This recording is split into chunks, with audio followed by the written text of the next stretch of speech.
How to disable screenshots on WhatsApp.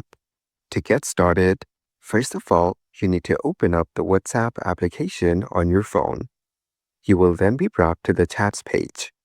Here, you can view all your chats with friends on WhatsApp. Open any chat from here. Now, go to the bottom right corner and tap on the camera icon.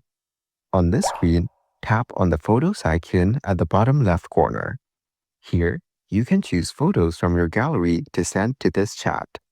Select a photo you like and then tap on Next. Now tap on the View Once icon as shown. After that, tap on the Send icon at the bottom right corner. You have now successfully shared this photo as a View Once message in this chat.